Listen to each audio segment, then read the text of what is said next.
Mr. Speaker, in Māoridom we have te pō uri uri me te ao marama, which is basically in the darkest of dark and the lightest of light. In a general concept, it's like the Chinese version of the yin and the yang, the need to balance and achieve a sense of equilibrium as we take a steady foot forward. And it's in this sense of balance that I stand to speak to the taxation budget measures. I just want to refer to the previous speaker who talked about the high unemployment amongst Māori and Pacific and the need for more training. And I just want to say, and there'll be some in the room who will remember, that in the 1980s when we had really high unemployment, our people knew what it was like to be on the training go-round. Through access training, through STEPS programs, you name it. And did any of those young people get trained in real job skills? No, they did not. And why didn't they? Because the union movement wouldn't allow the kind of skills training that needed to take place for those young people that would have given them really employable skills in the workforce, because they were afraid that by training these young people up in those skills that they would take jobs away from those who were working.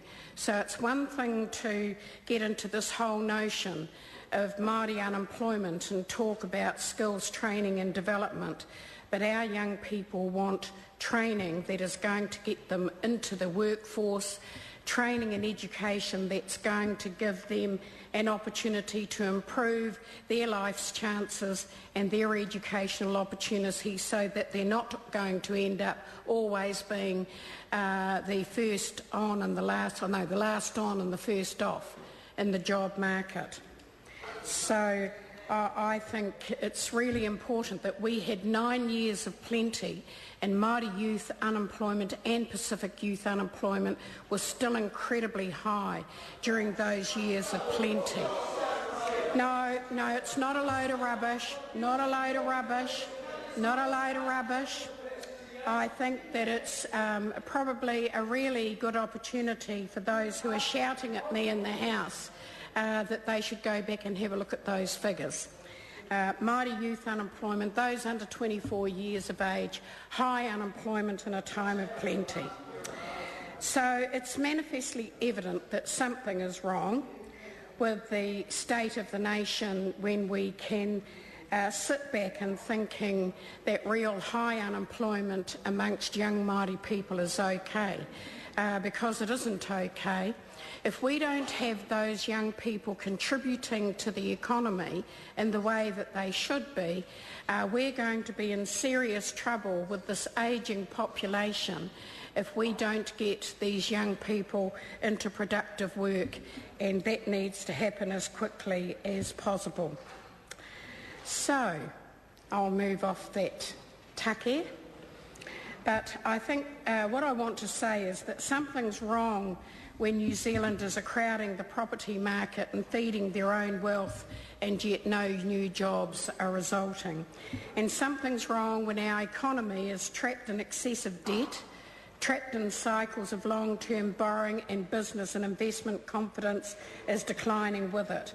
We don't want to pass on this history of unmitigated spending and debt onto our young.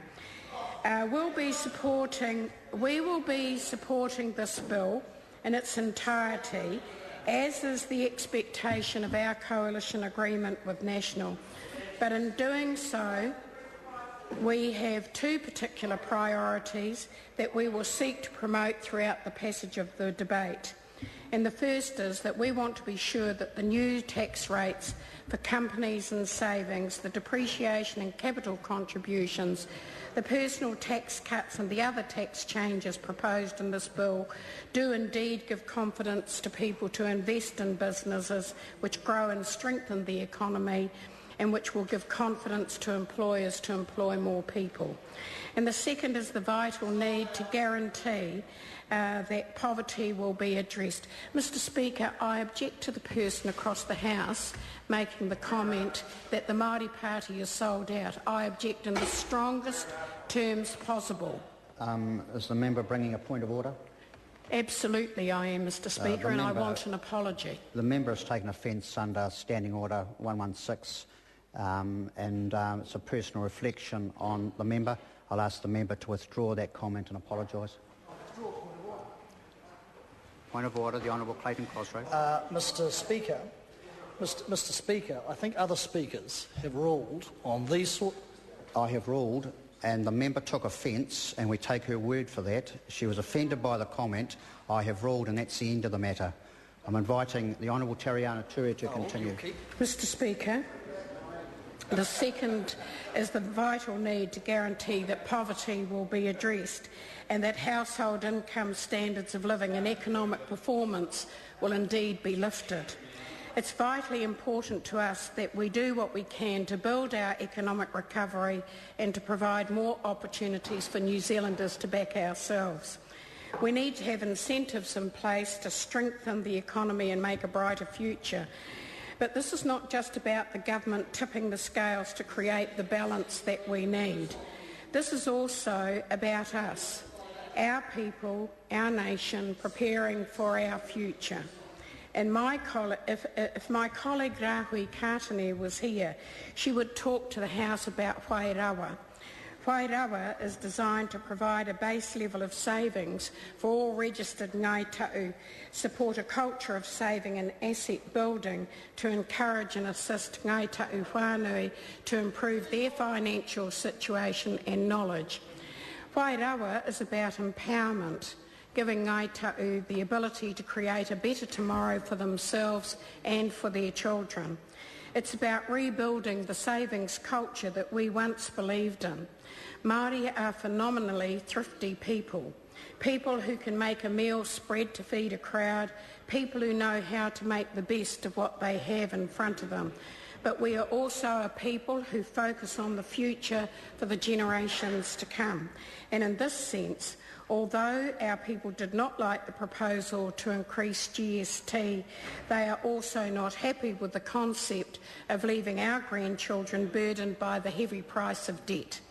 The Māori Party entered into coalition with National with the explicit focus that we seek significant outcomes in whānau ora through eliminating poverty, advocating for social justice and advancing Māori social, cultural, economic and community development in the best interests of this nation.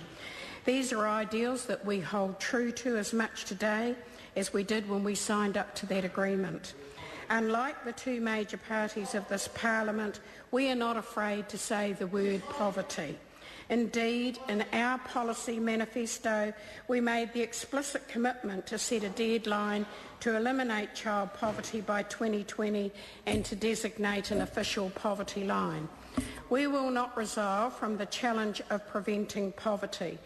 In today's budget, an additional $1 million is being invested in Marakai, recognising that community gardens are a key means of encouraging us to live more collectively, to live alongside of one another, restoring our families to being the gardeners, the hunters, the gatherers that they once were. In today's budget, we also have seen honoured one of our policy goals to raise core benefit levels. Over the past few months, as the policy thinking around this budget has evolved, all of our MPs have hit the road taking the challenge of the tax question to our constituency. I would have to say that no one in our electorates was pleased about the proposed rise, but there was a general acceptance about the rationale for why we needed to support the tax changes. Primarily, of course, this is an issue which is a condition of our coalition agreement, and to that extent, our constituency told us clearly that they want us to continue to have the influence that we do. But there are other members who could understand the precarious financial position we are in, the situation that on average New Zealanders are spending more than we earn, some 22 cents more than every dollar we make. So I come back to the notion of po uriuri me te ao marama. We do believe in balancing up the scales and making things spread, and it is in this light that we will be supporting this bill. David.